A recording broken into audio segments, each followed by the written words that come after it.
ரஷ்ய அதிபரான புதின் அவர்கள் வெளியிட்டுள்ள ஒரு அறிக்கை தற்போது உலக நாடுகளை பெரும் அச்சத்தில் ஆழ்த்தியுள்ளது.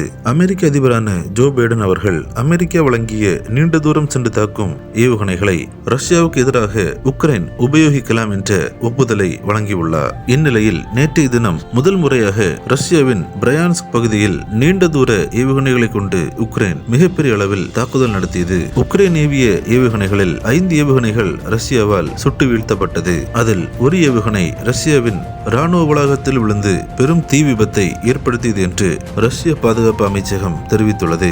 இதனால் கடும் கோபமடைந்த ரஷ்ய அதிபர் புதின் அவர்கள் அணு ஆயுதம் கொண்ட நாட்டின் உதவியுடன் ரஷ்யா மீது ஏவுகணை தாக்குதல் நடத்தினால் பதிலுக்கு அணு ஆயுத தாக்குதல் நடத்தப்படும் என்று உத்தரவு ஒன்றை பிறப்பித்தார். அணு ஆயுதம் மூலம் தாக்குதல் நடத்தினால் மட்டுமே அணு ஆயுதம் பயன்படுத்தப்படும் என்று ரஷ்யாவின் கொள்கையை மாற்றம் செய்து புதின் அவர்கள் உத்தரவிட்டுள்ள இந்த தகவல் உலகளவில் பெரும் பரபரப்பை ஏற்படுத்தியுள்ளது. தற்போது நடைபெறும் ரஷ்யா உக்ரைன் போர் ரஷ்யா மற்றும் நாட்டோ நாடுகளுக்கான போராக மாறும் வாய்ப்பிருப்பதாக உலக நாடுகள் தெரிவித்து வருகின்றன. ரஷ்யாவின் இந்த அணு ஆயுத உத்தரவை அடுத்து எப்போது வேண்டுமானாலும் போர் வெடிக்கலாம், உணவு தண்ணீரை சேமித்து வையுங்கள் என்று ஸ்வீடன் மற்றும் பின்லாந்து ஆகிய நாடுகள் தங்களின் பொதுமக்களுக்கு எச்சரிக்கை விடுத்துள்ளது. இந்த தகவல்கள் தற்போது 3ஆம் உலக போர் வருவதற்கான சாத்தியக்கூறுகளாக பார்க்கப்படுகிறது. கிறிஸ்துவுக்குள் பிரியமானவர்களே, இந்த தகவலை தவறாமல் உங்கள் நண்பர்களுக்கும் பகிருங்கள். எங்களோடு இணைந்து பயணிக்க இந்த சேனலை சப்ஸ்கிரைப் செய்து கொள்ளுங்கள். தேவன் தாமே உங்களை ஆசீர்வதிப்பாராக.